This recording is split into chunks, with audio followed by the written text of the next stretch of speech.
Alors, la phase équinoxiale est favorable au fédéralisme. Je l'ai montré hier dans un article que j'ai mis en ligne sur Nofim, nofim.blog.fr, mais j'aime bien aussi le reprendre oralement, avec de nouveaux éléments éventuellement, de nouvelles réflexions. J'ai montré que le milieu astrologique, qui est un terrain d'étude comme un autre, mais qu'on a le mérite de connaître de près et de l'intérieur, le milieu astrologique est marqué par ce phénomène de dégagisme, plus exactement de fédéralisme, parce que le fédéralisme, quelque part, c'est un dégagisme, puisque c'est une façon de passer par-delà les clivages anciens. Parce que la fédération, c'est regrouper des structures séparées au sein d'un même ensemble. Donc, nous avons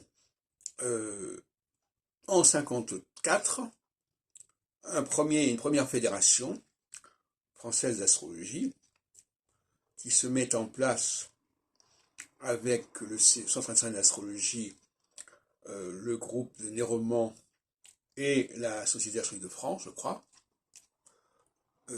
Et André Barbeau, le jeune André Barbeau, est désigné comme le premier président de cette structure. Et ça se fait dans le cadre des congrès de Paris de fin 1953 et de Strasbourg de 1954.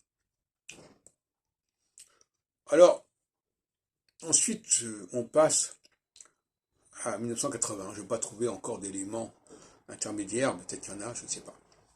En 1980, à Bruxelles et à Luxembourg, se constitue la Fédération internationale des astrologues de langue française, à mon initiative, avec un certain nombre de membres belges,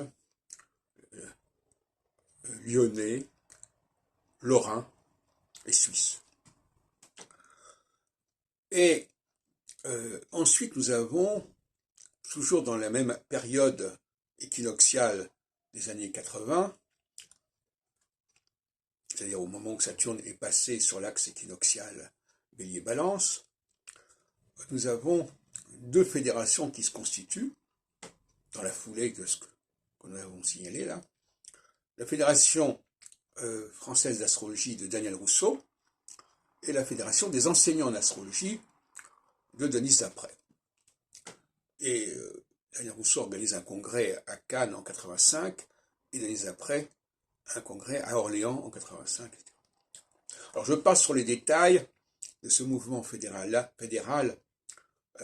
qui remettait en question effectivement les anciennes divisions, ce qui a coûté quelque part, notamment au Gérache de Lyon, mais bon, je ne reviens pas là-dessus. Et puis ensuite, nous avons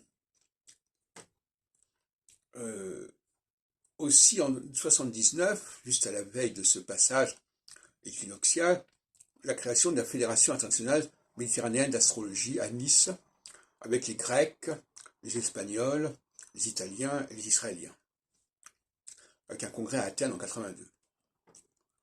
Et pour terminer, en 2000, nous avons à Montpellier un congrès de la fédération, encore une fois, le mot fédération est récurrent depuis les années 53, 54, un congrès de la Fédération des astrologues de l'Europe du Sud, la FAES, à laquelle participent des associations françaises comme le CEDRA de Maurice Charvet et l'association d'Yves Lenoble. Et voilà, donc on a là, au niveau de la vie astrologique, la validation de cette théorie de l'équinoxialité qui est synonyme de fédéralisme. Et évidemment, ça vaut à d'autres plans. Il est évident que au niveau politique, le fédéralisme, ça a permis justement, dans les années 51-57, en phase équinoxiale, de constituer la communauté européenne économique, etc., qui aboutira à l'Union européenne.